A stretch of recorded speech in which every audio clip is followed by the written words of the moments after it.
responsibility to address these issues and create a more just, equitable society. Again, thank you, and I welcome you all, women, in this event. Take this opportunity to give my warmest gratitude to our district engineer for supporting me to this endeavor. Palakpakin natin si Sir D.E. Durungan kit pagpasalamat, sir. Thank you. 2, 3. Thank you. Sir, thank you so much.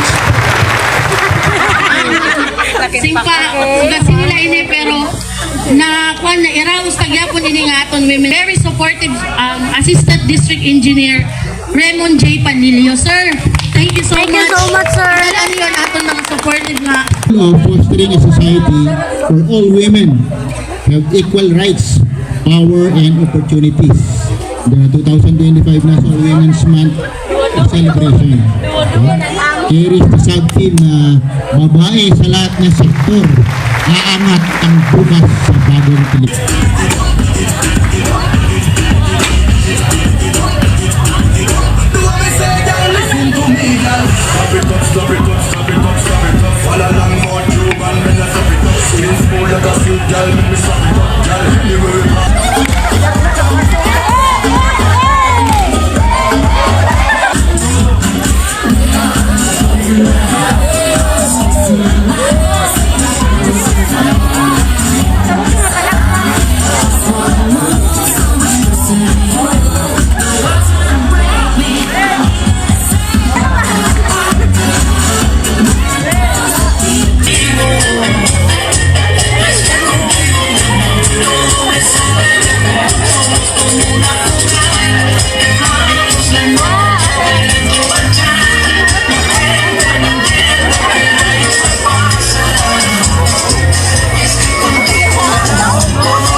Ayaw,